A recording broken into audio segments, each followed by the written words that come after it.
This is the Barbados Today afternoon news update for Friday, August the 11th. Thank you for joining us. I'm Emmanuel Joseph. Our top story this afternoon: the island's trade unions and business community put forward a strong case this morning for government to review the austerity measures announced in this year's budget. The highly anticipated talks between Prime Minister Freundel Stuart and the members of the Social Partnership got underway at the Hilton this morning. The controversial National Social Responsibility Levy was high on the agenda. The unions have been pressing for a reduction in the NSRL, or a coping subsidy for their members, but General Secretary of the Barbados Workers Union, Tony Moore, says the unions should not be too anxious to discuss the coping subsidy just yet. She told the meeting she believed an agreement can be reached on a reduction of the NSRL. Because the coping mechanism came into place because of the concern that I just articulated, that on top of everything else, the NSRL was going to be the proverbial straw to break the camel's back. Because this meeting may actually be able to realize the benefit in reducing the NSRL, that is our hope. And if it addresses that particular concern, that particular piece of rope that has us in a force majeure position now, that is strangling us, that is making it impossible for people who are barely surviving to keep surviving. If we can address that, then we may not have to look at a coping mechanism. Moore's counterpart in the National Union of Public Workers, Rosalind Smith, told the meeting that the increase in the NSRL was too swift, and she questioned whether the tax had met its objectives when it was first introduced last year. I recognize that when we had the 2%, we were given, or we were told, that those proceeds would go towards the health services, namely the hospital and the sanitation service authority, that they would have to buy trucks. My understanding that there's only a purchase of a hoist, and the minister had said that the expected revenue from that 2% would have been 40 million. However, he was able to bring in 60 million. So it's a case that you're receiving funds, but we want to find exactly where this money is being spent, because we have not seen any development within the SSA. Far from that, we have seen part privatization aspect within the SSA. And we believe that we need to revisit that, and it should come to some closure, because it's not all well for the country or the workers. Smith also sought clarification on some aspects of the implementation of the increased levy. Why it is that the levy is not supposed to go on receipts like that of VAT? I would need to find out why. Because if you are asking persons to pay that levy, at the end of the year when they want to claim on the income tax return, where would be the evidence to show that this levy was paid? We need to know exactly what the position for July in terms of the collection of this revenue, if it has started at all. And we were told that part of the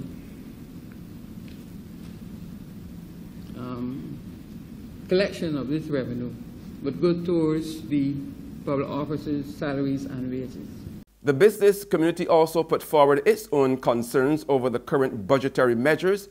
President of the Barbados Chamber of Commerce and Industry, Eddie Abed, said people are frustrated in the current economic climate. Where we are today, the most vexing concern that we've been hearing through the Chamber in particular is the NSRL. Minister, we're not here to say that we want it removed entirely, but we would like to be able to get to understand some of the reasoning behind why it came about and the data in terms of what it will, what amount of revenue will be incurred now since certain omissions have been made. We understand that the basket of foods have come out. We understand that fuel oil for energy and airlines and so on has also been taken out. So we fully expect that the revenue aspect will be reduced. So in our mind, as much pain as this is going to cause, it's still going to fall short of the mark. And Dean Straker of the Small Business Association told the meeting that the increased NSRL simply will not work. I have a real problem with asking our workers that we're trying our best to keep employed, asking them not to take increase in wages, but now having the government tell us that we have to pay an SRL off their backs. What we would be happy with, and happy to contribute, is if we could pay an SRL on the inputs, the raw inputs. So, for the benefit of Barbadians listening, in a case like a garment factory, you would be paying an SRL on threads, buttons, fabrics.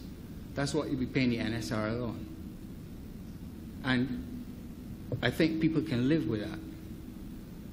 However, when you have to pay an SRL on all their wages, all the rent, electricity, NAS,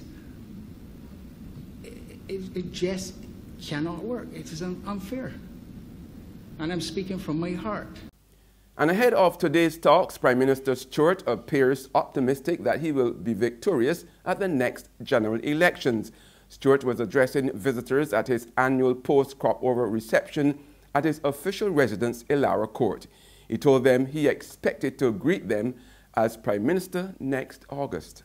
As you are well aware, this reception had its beginnings in 2008, as the Master of Ceremonies observed, because we felt that it would have been churlish and ungracious of us to allow the season to pass and not give persons visiting us from abroad, and that number is never small, an opportunity to have a last taste of our crop-over offerings, but also to say thanks to all the artists and musicians and sponsors and service providers who helped to make the crop-over season a resounding success. And of course, we look forward to seeing you next year for the Prime Minister's reception for crop-over 2018.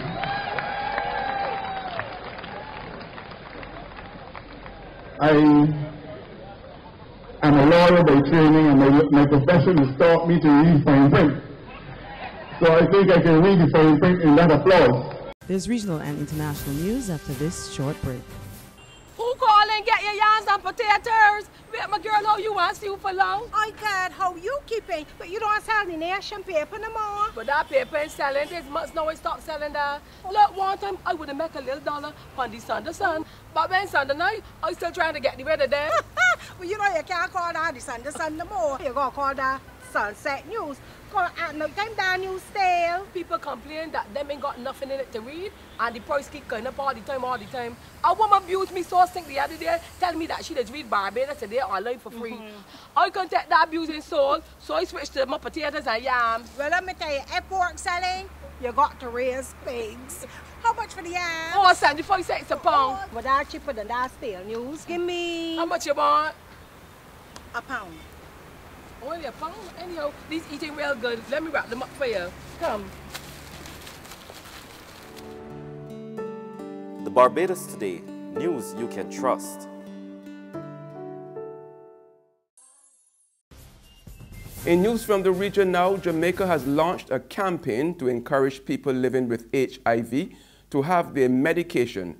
The campaign, dubbed Test and Get Start, Get On Your Meds and Get On With Life.